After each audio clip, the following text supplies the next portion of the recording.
ध्यान की 4 अवस्थाएं कैसे प्राप्त करें बुद्ध जैसी सिद्धियां। क्या आपने कभी सोचा है कि बौद्ध भिक्षु घंटों तक एक ऐसी मुद्रा में बैठे रहते हैं? क्या वाकई में ऐसी शक्तियां मौजूद है जिनसे मनुष्य हवा में उड़ सकता है या दूसरों के मन की बात जान सकता है? नमो बुद्धाय। आज हम त्रिपिटक के उस रहस्यमयी हिस्से की बात करेंगे जिसे ध्यान कहा जाता है। भगवान बुद्ध ने बताया था कि मन की एकाग्रता जब अपनी चरम सीमा पर पहुंचती है तो असंभव भी संभव हो जाता है। आज के इस वीडियो में हम गहराई से समझेंगे कि 4 ध्यान क्या है और इन्हें आप अपनी साधना में कैसे उतार सकते हैं। ध्यान क्या है?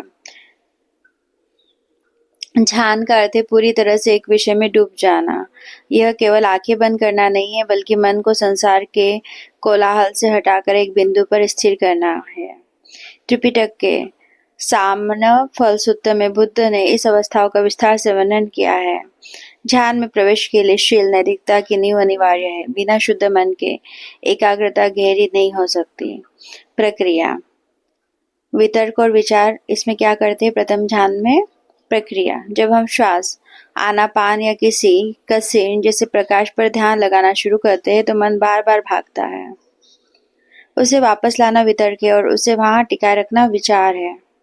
अनुभव, इस अवस्था में पहुंचते ही आपको एक अद्भुत प्रीति, उत्साह और सुख का अनुभव होता है। आपकी 5 बाधाएं जैसे काम, वासना, क्रोध, आलस्य शांत हो जाती है। आपको ऐसा लगेगा जैसे शरीर बहुत हल्का हो गया है। द्वितीय ध्यान, आंतरिक शक्ति।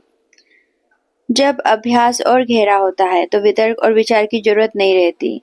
मन अब अपने आप विषय पर टिका रहता है।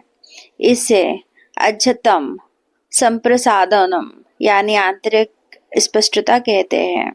अनुभव, यहाँ विचार पूरी तरह शांत हो जाते हैं, केवल एक गहरा आनंद और एकाग्रता शेष रहती है। यह अवस्था पहले से अधिक स्थिर और आनंदमय होती है। तृतीय ध्यान, तटस्थ सुख।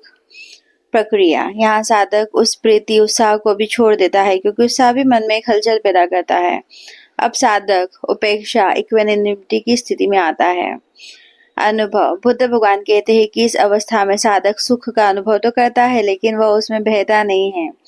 वह पूरी तरह सचेत और होशपूर्ण माइंडफुल होता है। इसे ऋषियों की भाषा में परम शांति की अवस्था कहते हैं। चतुर्थ ध्यान, सिद्धियों का द्वार। प्रक्रिया, यह ध्यान की सबसे उच्चतम और शुद्ध अवस्था है। यहाँ सुख और दुख दोनों ही पीछे छूट जाते हैं, केवल उपेक्षा और परिशुद्ध स्मृति, प्योर माइंडफुलनेस बचती है। शक्तियाँ, सिद्धियाँ। बुद्ध भगवान के अनुसार जब मन इस अवस्था में पहुंचता है तो वह कमनीय, लचीला और पभस्सर चमकदार हो जाता है। इसी अवस्था में साधक अपने मन को सिद्धियों की ओर मोड़ सकता है। अभिज्ञा, दिव्य दृष्टि और दिव्य श्रवण। दूसरा, पूर्व जन्म का ज्ञान, अपने हजारों पिछले जन्मों को देख पाना। तीसरा, काया की शक्ति या शरीर को सूक्ष्म बनाकर कहीं भी ले जाना। सावधानी, याद रखिए बुद्ध भगवान ने कहा था कि सिद्धियां केवल रास्ते के पड़ाव है, मंजिल नहीं। असली मंजिल तो आसवक्ख यानी दुखों का पूर्ण विनाश है। अभ्यास कैसे करें? प्रतिदिन एक ही समय और शांत स्थान पर बैठे। दूसरा, आनापान सती श्वास पर ध्यान को अपना आधार बनाएं। तीसरा, अपने शील को मजबूत करें। झूठ, चोरी और ईर्ष्या से बचें। धैर्य रखें। ध्यान तक पहुंचना एक लंबी यात्रा है, लेकिन हर कदम शांति की ओर ले जाता है।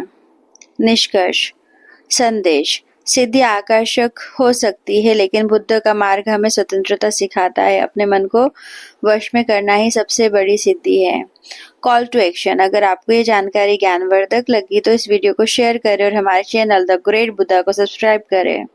अपनी साधना के अनुभव कमेंट में जरूर साझा करें। भवतु सब मंगलम। मिलते हैं हम नेक्स्ट वीडियो में। अगर आपको मेरा चैनल अच्छा लगता है तो प्लीज़ लाइक और सब्सक्राइब करना मत भूलिएगा। Bye bye and take care.